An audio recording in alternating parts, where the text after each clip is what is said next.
a Louisville basketball podcast as part of the Field of 68 Media Network. I'm your host, Jeff Greer. So excited to be back with you since the fallout of the NCAA tournament, or should I say the lack of an NCAA tournament bid, has kind of unfolded before us over the last week and a half or so.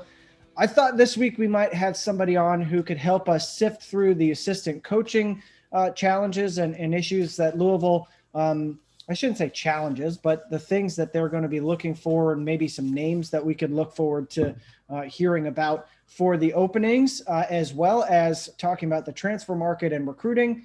Who better than Jeff Borzello from ESPN to come on and talk about all that? Always plugged in as anyone.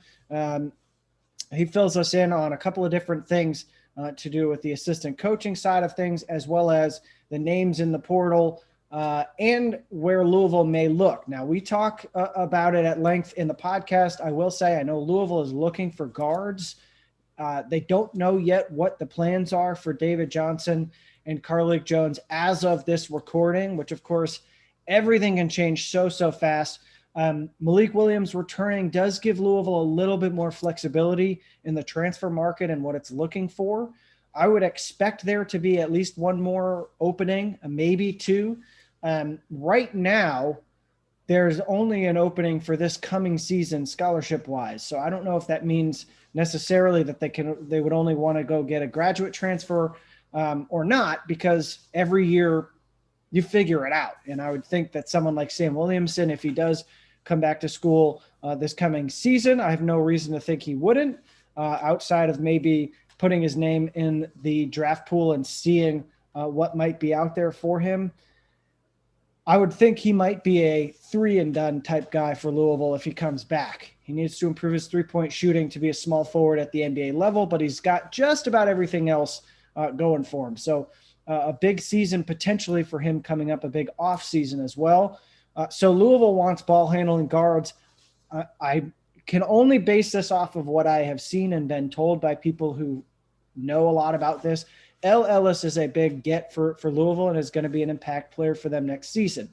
Whether or not he's paired with Carlik Jones or David Johnson, we don't know yet.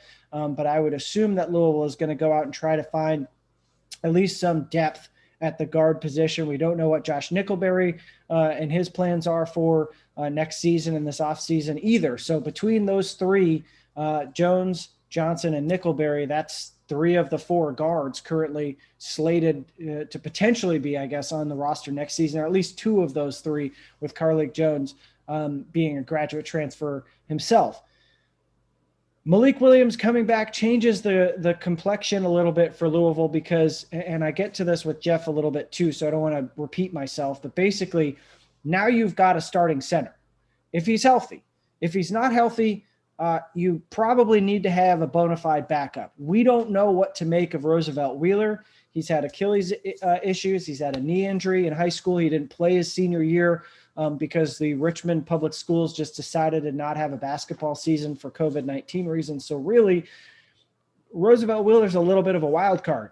We know he's talented. He's a top 60, top 75 recruit in the country. There's a reason Louisville recruited him and felt like they could develop him with Mike Pegues. But you're kind of betting on someone who's a little bit of an unknown coming into college. Gabe Wisnitzer, I still think, needs some more seasoning and time. I think he's got a lot of potential, but remember, he was an early graduate of high school. So he's really on the young side, very early in his college development and needs some time. So that leaves you in a situation where you've got 3 centers who are all sort of potentially unknowns, especially Malik Williams and Roosevelt Wheeler with their health. Now, if Malik Williams is healthy, that changes everything for Louisville, and that's the hope. He seemed confident that he'd be ready to go in the summertime for workouts and stuff, which is a huge plus for Louisville. Now, what I mean by how that changes everything for the Cardinals is you don't necessarily have as much pressure to go out and find a true starting 5, or at least a guy who can give you a ton of minutes at center. And it takes some pressure off of Jalen Withers and JJ Traynor to have to learn that position even more and develop and lift weights and add weight to play that position. They can focus more on playing the 4 and operating maybe as quicker big guys. So it's an interesting change in Louisville in the complexion of how they want to build this roster. But we know, and they know, that there needs to be an upgrade in talent, at least on the bottom half of the roster, get them a little more depth going into next season. There's a lot of pressure to put together a big season next year. They had a great season 2 under Chris Mack, but we're all left speculating what might have been in the postseason, which I think is a real challenge when having a whole conversation about Chris Mack's tenure so far. And I think is kind of an unfair thing that has been tossed at him, that is sort of dismissed as a season that was disappointing. We talked about this with Mike Rutherford earlier in the year.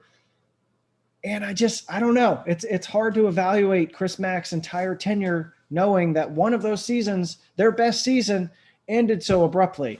It creates an interesting conundrum in evaluating everything, but it also puts all signs now on season number 4 as to what's going on with the Cards and why it's so important for them to have a good year. We talk about the assistant coaching changes. I mentioned it to Jeff, and I'll just say it here. I just think they were handled poorly.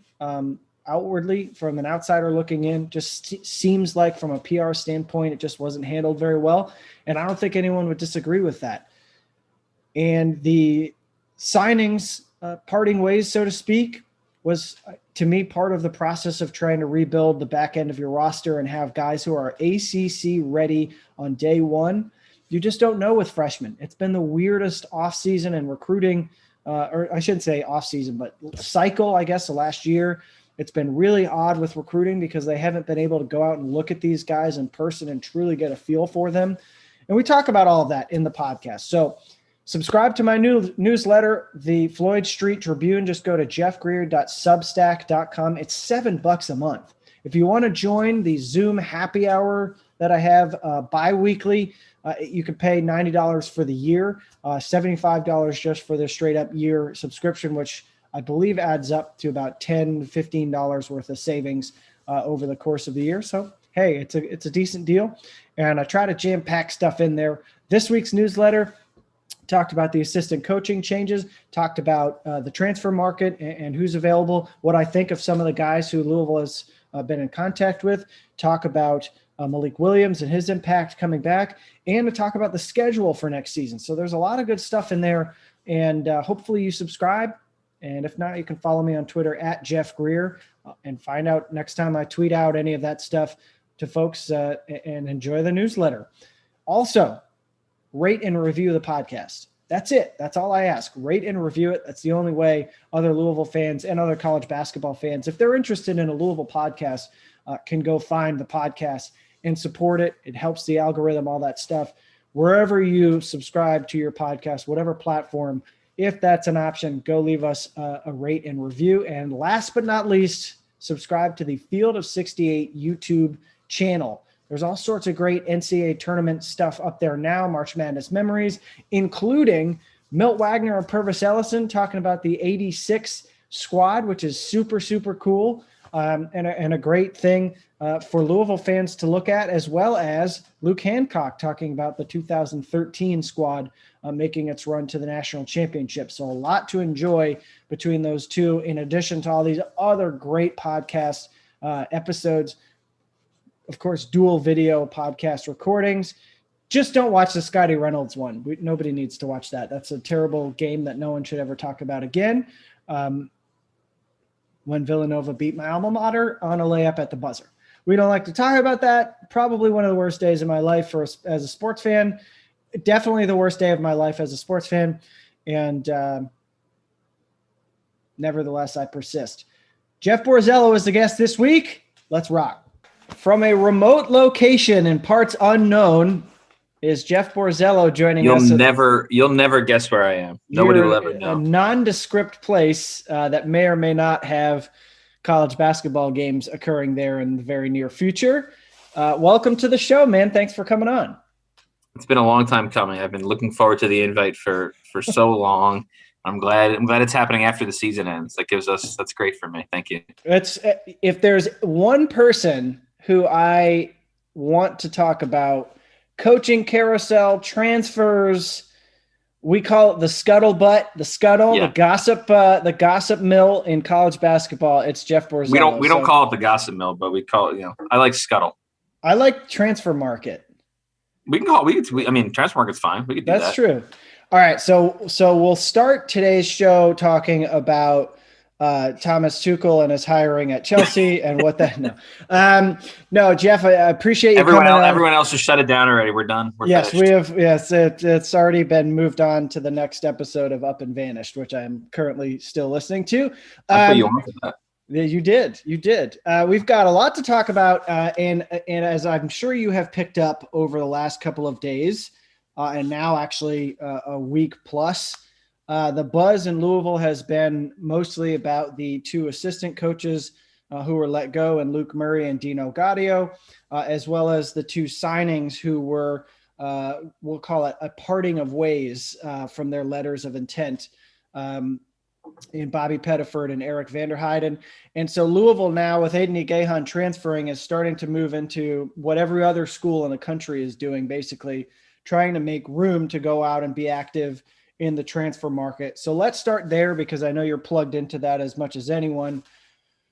What do you think is out there for Louisville? I know they're looking for guards probably, and Carlik Jones and David Johnson have them sort of in this position of, we don't really know what we'll have if those guys come back. But what, I guess, are you looking at for them as far as guards that they're looking at in the transfer market? Well, I mean, I think you can make an argument, and it wasn't a terrible year for Louisville, but you could say the second half of their roster, the bottom half of their roster, was not good. It wasn't filled with ACC caliber players, to be honest. And so, from Louisville's perspective, I think there was a strong push, internally to say, hey, we got to upgrade the back end of our roster. Our 7, 8, 9, 10, 11 guys need to be better. And the only way to really do that nowadays is to kind of, I guess not clean house, but, say, hey, we need to get other guys in here and Aiden Igayan has barely played 2 years. He's battled injuries, obviously. If Louisville's going after guards, if you're Bobby Pettiford, you're going to see that and say, maybe I go elsewhere. And so, I think freshmen know it. I think kids that are barely playing, I think they know it. I think everyone kind of understands, hey, I would have a better chance of playing elsewhere. And if you're Louisville, you're saying, hey, we need to upgrade our bench. We need to upgrade the back end starters, our sixth man. And so I think that Louisville is now, roster wise, they have enough space where they can go out and get guys. And we don't know what's going to happen with Carlik Jones. I assume he ends up leaving. But I think Malik Williams coming back probably gives him a better chance of keeping Carlik too. David Johnson, it's a tough situation. I mean, he came into the season as maybe the highest ranked returning player in college basketball. And now at ESPN, I think he's a back end second round pick. Mm-hmm. Obviously he's probably going to test the waters, but it's really hard if he's still projected as a 50, 55, something like that. Come, the draft's probably going to be pushed back till August. But if July and June come and he's still a back end second round pick, that's a really risky move to end up to try to go pro and hopefully get drafted in the late second round. So there's still a lot of unanswered questions about Louisville's roster. But I do think with the the shuffling and the departures of the freshmen and things like that or departures of the recruits at least. It does free up space for them to go out and try to upgrade, multiple spots on the roster. And, there used to be kind of that stigma. Oh, you get 4 or 5 transfers in a year, you're a renegade program. Everyone's doing it now. Like, you're not winning if you're not going out and getting 2, 3, 4 transfers every year. I mean, you look at the teams still left in the tournament. Arkansas, I think, starts 3 transfers. I mean, Gonzaga, they use transfers. Everyone has transfers. And so, if Louisville goes out and gets 2 or 3 guys that all make an immediate impact, or they're hoping make an immediate impact, it's, a lot of coaches look at that as better bets than going after recruits, high school recruits nowadays. Especially because there isn't that same adjustment period of learning what it's like to play in college. And some of the guys that they're pursuing have multiple years of eligibility left. It's not just the graduate transfers. Like, some of them are. Jared West at Marshall has 1 more year. Mason Faulkner has 1 more year. But Jay Heath, for example, he's got multiple years left. Yep. Matt Cross comes in. He's got 3 more years of eligibility. So it's not entirely just the plug and play type guy for 1 season. And the thing about them is you know what their floor is. There are guys that maybe they have not made the impact they thought coming out of high school, and they're back on the transfer market now after 1 year. I mean, Walker Kessler at Carolina would be an example of that. But worst case scenario, Walker Kessler is, Carolina was probably the worst we'll ever see him. He played, 12, 15 minutes a game. He had maybe 4 or 5 huge games. So if that's the worst thing you're ever going to get from Walker Kessler, that might be better than a lot of freshmen, period. And so, I think that's a huge advantage that coaches see transfer and say, well, we know what we're getting. The Matt Cross, worst case scenario, he's a 6-point-a-game guy in the ACC. That's not horrible. And that's going to be better than a lot of freshmen, especially non-top 100, top 150 freshmen. That's still pretty good. And so I think coaches look at that and say, worst case, Matt Cross is our first forward off the bench. That's not bad. And that gives them an inherent edge in coaches' views when it comes to roster building than high school players. Well, and that's why when you look at Louisville, like you would assume, all things being equal, if everyone returns as expected, that you can start a front court of Sam Williamson, Jalen Withers, and Malik Williams if everyone's healthy. That's a pretty good front court. Yeah. And then you bring in a guy like Matt Cross who can push Dre Davis and JJ Traynor and some of the guys who are Quinn Slazinski, guys who are bench players for Louisville, and maybe Dre Davis finds his way into the starting lineup, but the other 2 guys are bench players for this coming season, you would think. And neither of them JJ Traynor shot it okay, but Quinn Slazinski was brought in to be a shooter and was not making shots for them. He had some moments toward the end of the year. He did. That's fair. I think from Louisville's perspective, you look at it and say, well, look what happened last year. We had a couple injuries and suddenly we're down to like 7 guys, and it's a disaster. And I think they're terrified of that situation happening again ever. And so, if Quinn Slazinski can develop at his own pace, make his shots, he's not being counted on to play 28 minutes a game if one guy gets hurt. I just think that's an advantage for everyone involved. I mean, Slazinski, I don't think he thinks he's ready to play 30 minutes a game in the ACC. And so it just kind of helps with the contingency planning you have when you say, well, injuries are going to happen. What do we have? Next year we could have Matt Cross starting for us if somebody gets hurt. That's just a better. And then Quinn Slazinski is our first forward off the bench in that case. And it's just, just having that back end depth and that better balance of your roster. It just helps so much when, with all the different things that could happen during a season. Malik Williams can get hurt again, or somebody else gets hurt. I mean, I really hope Malik Williams doesn't get hurt again. He's had an awful streak of injuries. But, the worst case scenario now is they would have some front court depth regardless of what happens. So one thing that I think is really interesting, and I'd love your thoughts on this, speaking of freshmen coming in. So Roosevelt Wheeler, Mike James, and L. Ellis, not a freshman, first-year player from junior college ranks. But is this the most uncomfortable that you have felt knowing the freshmen coming in to the college level this year, because you haven't had a chance to go see them 5 times in a summer and sit with coaches and hear what they might think about certain players? Yeah, I mean, it's by far the most uncomfortable I've ever been. I've not seen any of these kids in person ever. More than that, it's the most uncomfortable college coaches have ever been. They've some of them they saw, earlier in their high school career as juniors, and they watched them on live streams during the spring and summer, and, they watch film and things like that. But you talk to coaches and they say, part of our process of recruiting is we go see them in, when we go see them at Peach Jam or whatever in the summer, you're watching them in layup lines, you're watching them warm up, you're watching them on the bench, you're watching how they interact with teammates. You can't see any of that, on a live stream. Then, you visit them at high school, you see how they're doing, 6 a.m. practice. How hard are they going? How do they interact with teachers? How do they interact with their coaches at high school? And then you see them at games. You see them 4, 5, 6, 7 times in person. And it's just, you get such a better picture of a recruit. And now you're getting none of that. It's kind of word of mouth. It's scouting services. It's live streams. It's just a totally different ballgame. And hey, that might be how recruiting goes moving forward. I don't know. But it's really hard. And the fact that these kids have never been on campus, no in-home visits, there's just so many pieces of the puzzle just aren't there anymore. And so, a lot of people are saying, oh, this is going to be a historic year for transfers. And it is. We're going to probably have 1,500 at least. We're going to have more in the coming years. I don't think this is a 1-year thing. where the transfer market's insane. Like, I think what happened in the last year with recruiting, the lack of in-person stuff, it's just going to lead to more roster turnover because we're going to have more misses. We're going to have more misses from coaches. We're going to have more misevaluations. We're going to have more kids unhappy with their decisions because they've never been to campus. It's going to be a lot. I mean, the roster turnover next spring, I assume, is going to be insane. Yeah.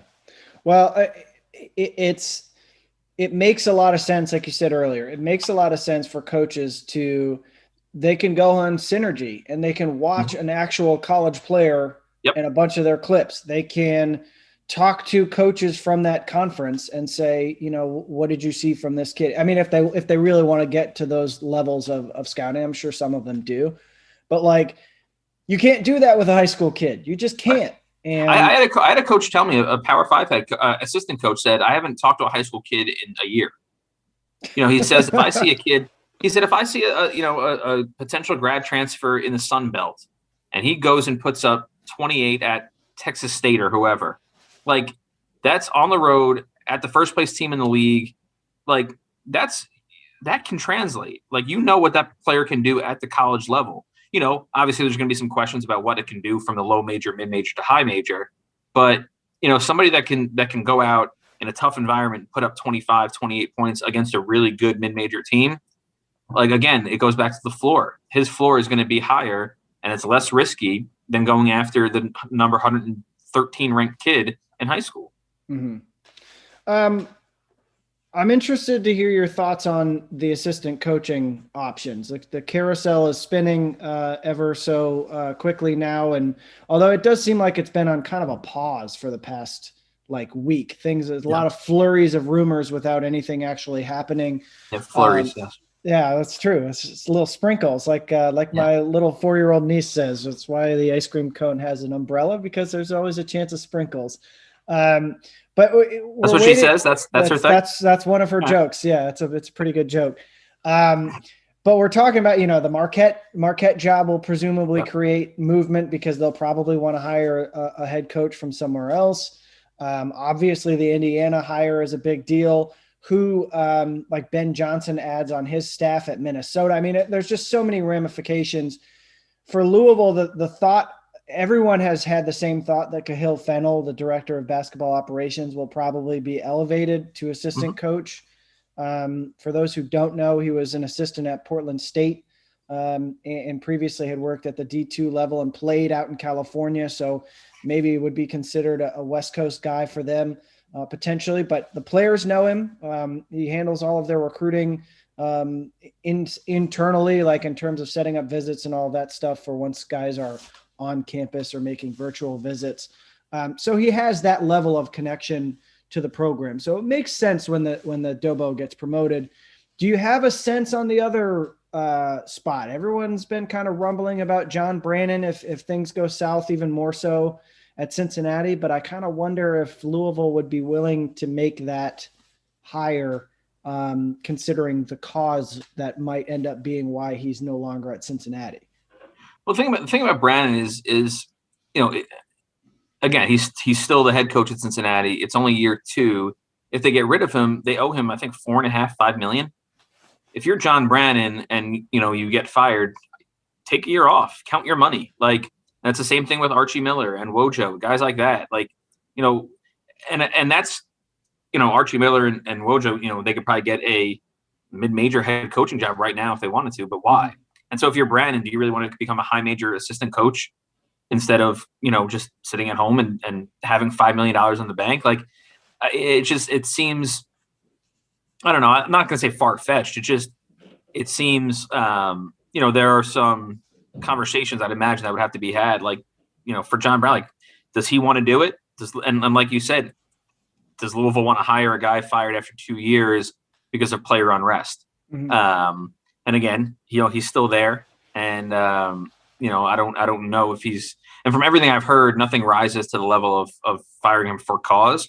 And so there's that big buyout too. And so, I guess I would put that one on the back burner. I've heard Kenya Hunter, former Indiana assistant coach. I've heard him in the mix.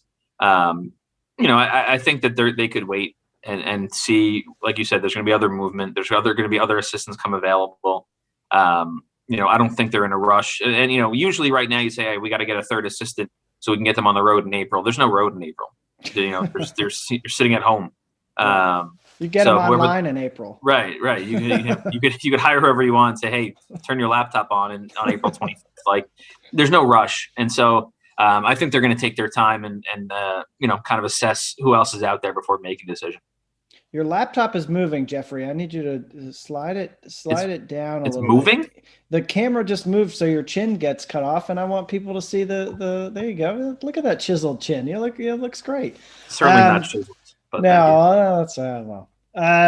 Okay, so that's interesting. That's it's because look, I mean, I have been public about this. I've said it on the radio. I wrote it in my newsletter, which, if you want to subscribe, is called the Floyd Street Tribune. And I think just the dismissals were handled poorly in terms of PR optics. I think that's the biggest thing. And I don't know that anyone even in the building would disagree with that either. I think they would all say, yeah, we could have handled that a little bit better. Do you think any of that stuff would ever impact whether or not a coach wants to go work there? Or do you think, I mean, it's Louisville and it's a Power 5 job for a coach who's respected, who cares about how things were handled last week? Probably not.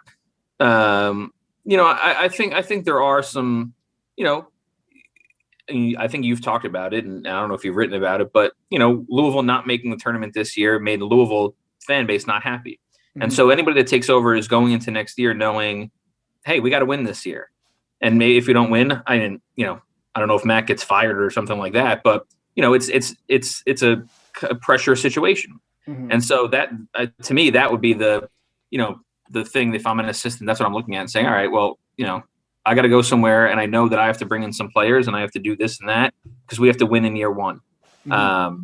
And so I think that would probably be the biggest thing. I don't think an assistant's going to look at what happened last week and say, I can't go there because, they announced their parting of ways with assistant coaches poorly.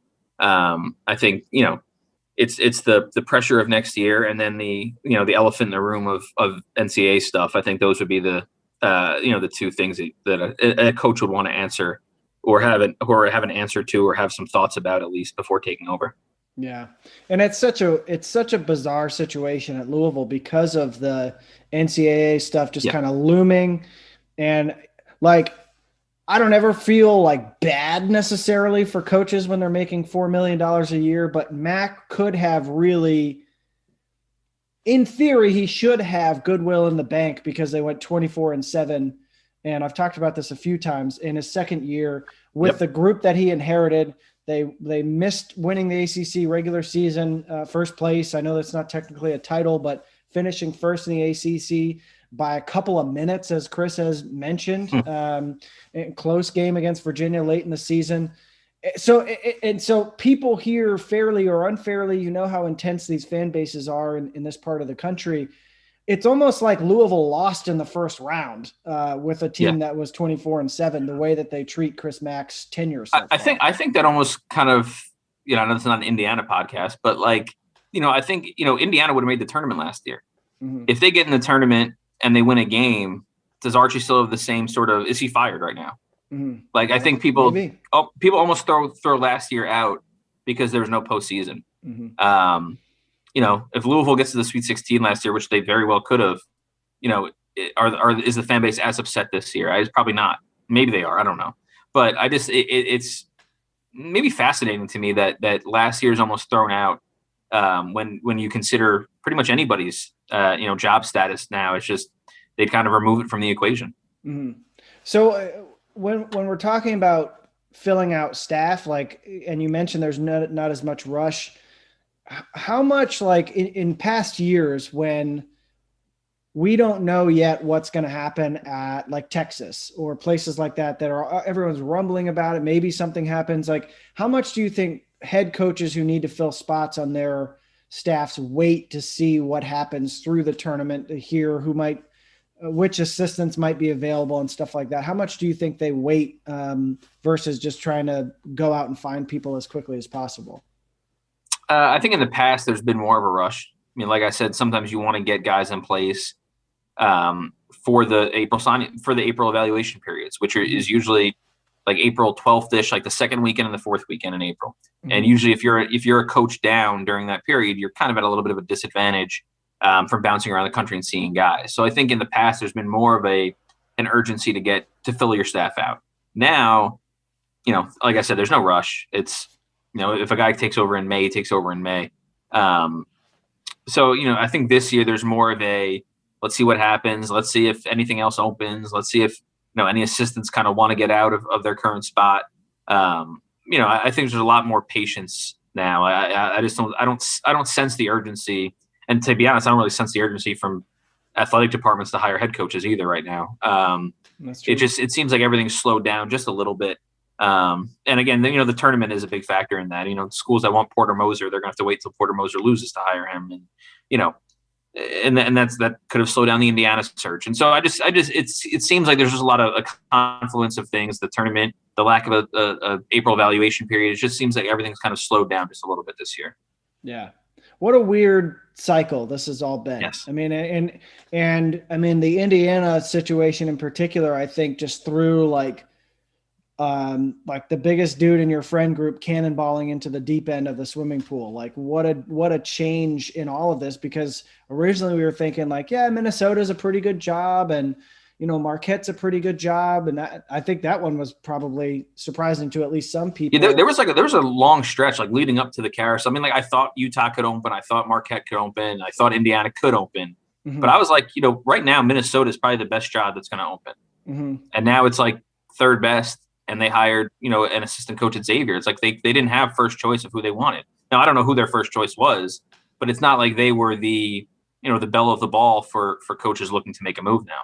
Yeah, that's crazy. And these wonderful philanthropic efforts to pay for the buyouts of coaches as well.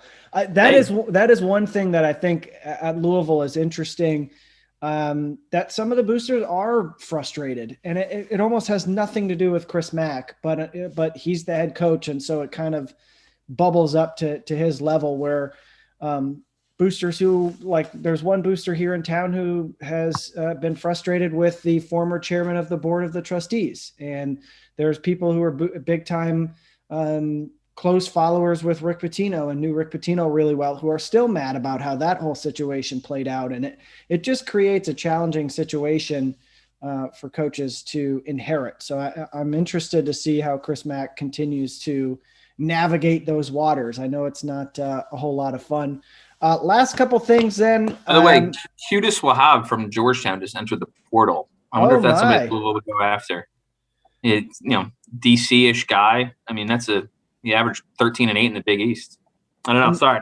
I just noticed that. And I was like, that would be an interesting one for Louisville to pursue. He was recruited by Louisville, although I don't know that it was with this current staff. I think it was with the previous staff, if I'm not mistaken. What year is he? Is he sophomore? Sophomore. Okay. So then it would have been the current staff that at least looked at him. Yeah. That's an interesting one. And I just wonder how much big guys would be interested in going to Louisville now that Malik Williams is coming back, it's kind of funny. Like the pro con is obviously you want your best front court player to come back and try to get healthy and play 25, 30 minutes a game and be a senior leader on a team. And also you're now relying on two very injury prone centers in Roosevelt Wheeler and Malik Williams to fill that 5 spot for you next season, which is kind of a gamble.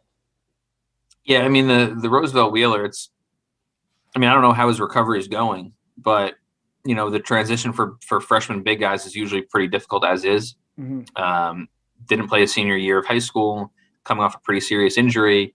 It wouldn't shock me to see them try to ease him into his college career. Yeah. Well, in that case, maybe you redshirt him and go out and try to get somebody. I actually think redshirting is going to be interesting to see. I think there's going to be schools that have to do that because now, everyone is eligible immediately. Mm-hmm. And coaches can't keep 13 guys happy. We've seen Villanova have success with redshirting guys. There's been a few schools that have done really well in terms of roster construction with redshirting people. And so I think that's going to be interesting to watch, is whether any kids say, hey, I want to take that year off. I want to work on my development. Because if you're the 12th, 13th, even 11th guy on a team, you're not going to play. Mm-hmm. So I just think there's a lot of, different things that are going to come out of this immediate eligibility, the extra year of eligibility. I'm kind of curious how a lot of this plays out. Yeah, it's every year I'm interested in how things play out. And this year it's like times 2 because of all the craziness and everything that's going on with college basketball and the pandemic. I mean, the pandemic is the biggest change maker. Oh, look at this. We're breaking news while we're on the podcast here with Qudus Wahab. That's a big deal. He averaged 13 and 8 for the Hoyas, who I had heard his name early, maybe December, January, is someone that, could look to go. I thought that Georgetown's finish to the season, win the Big East tournament, NCAA tournament. I thought that might have stopped that, stop the momentum of any guys leaving, but and maybe every kid seems to want to see what their market is right now in terms of other colleges. And, this doesn't mean he's not going to go back to Georgetown, but it's a very interesting development. Most of the guys we've seen, the top transfers are guards. So he's certainly one of the best big men, if not the best big man on the transfer market right now. Him and the Penn State big guy, John. Is it John Farrar? Yeah, I don't know how to say it. Louisville had some interest in him, I believe. Yes, they did. Averaged 9 and 9. Best rebounder in the Big Ten, and you got your whole scout on him done already. Yeah, well, I put it in the newsletter. I looked. Sorry, I didn't read the newsletter. That's okay. That's okay. It came out this morning, so it's all right. But I will say about the transfer market, and I know Louisville's been linked with West and Armand Franklin, and I think there was some early interest in David Collins from South Florida, and Mason Faulkner. There's going to be this is another thing that's like. There's no rush. There's no say, oh, well, if Louisville misses on West and Franklin and whoever else, and, the sky's falling in Louisville. Well, it's not. There's going to be guys that leave in 2 weeks. There's going to be guys that leave in a month. There's going to be guys that leave in the summer. And maybe when the NCAA passes the one-time transfer waiver rule, we're going to see another, wave of transfers. I think this is, I just don't see this as being, this first wave is saying, well, we got to get West, Franklin, Mason Faulkner, and John Harrer, or however you pronounce his last name. We got to get these 4 guys or we're done. You can go after them, but there's going to be, Wahab just entered, and I don't think he's going to be the best big guy on the market come April 15th. There's still a good 4 or 5 weeks left of the transfer market sprinkling or flurrying or whatever you said. There's a chance of sprinkles. That's what little Harriet says. I think that's pretty much it. I don't really have anything else on my list here. I appreciate you coming on here, my friend. I appreciate you having me on, man. I really enjoyed it. This is long overdue. I saved people for certain periods of time. Like I wanted to have Luke Hancock on the week of the Kentucky game because Luke Hancock is great on TV. He does radio now. And has played in that rivalry game. And so I knew that he had watched Kentucky and would have he could put on the analyst hat, but he could also be a Louisville guy. You didn't want me to talk firsthand about Louisville, Kentucky? That's not what Okay. If they ever play UD at any point, I'll have you back on for an elite. You're probably going to have Mike Pegues on for that. I already had Mike Pegues on to talk about he's a Delaware guy. I know, but so are you. You'll bring both of us on. We'll have a 3-person pod. Wow, that would be intense. I don't know if I guess I would have to use my dad's Zoom, which is what we're using now to be able to produce a multi-person Bruce Greer. Hour. Yeah, Bruce Greer. He's electric. He somehow still has a professional Zoom account, even though he's retired. So I don't know what grift he's pulling, but it's working out okay for him in the Zoom category. He's got a secret consulting firm going somewhere. That would be news to me. All right, man. Well, who you got? You still sticking with Gonzaga? Gonzaga over Baylor. I think that's the only thing that's still standing from the first 2 weeks of the first 2 rounds of my bracket. But I'm still sticking with Gonzaga over Baylor in the title game. Okay. All right. So no Oral Roberts. You don't have. No, I think they're going to lose to Arkansas. I think their Cinderella run ends on. I think it's Saturday. Yeah. Okay. Well, enjoy yourself up there. Don't go to Steak and Shake. I'm not going anywhere. I'm sitting right here. Okay, quarantine. That's it. Glad. Are you going to watch any movies today? What you watched last night? The Inside Man? Inside Man last night. I think I'm going to watch it. American Gangster today. That's all Denzel all the time. I like that. I don't know, man. He's just the guy, he pulls me in and I get locked in for 2.5 hours. Wow. All right. I want to watch Heat. I wanted to watch Heat, but it's like a 3.5 hour movie. That's a pretty big commitment. Yeah. Yeah. That's great a lot. movie, though. Great movie. Granted, you've got 24 hours to kill. I do. I can watch Heat 3 times during my quarantine. We just finished The Queen's Gambit. I was very impressed by that show. It's a good show. I had no interest in that. No offense. It's good. I've heard a lot of good things. I don't know. I don't know. It doesn't do it for me. I think I'm going to start Money Heist or Mr. Robot next. Okay. As a show, post tournament. Those are going to be my 2. Okay. All right. Well, yeah. I expect a full report on my desk as soon as the big dossier over. For sure. Yeah. Thank you. I appreciate that. All right. Well, he's Jeff Borzello. Thanks so much for joining us, and enjoy your time in Indianapolis, my friend. Thanks, buddy.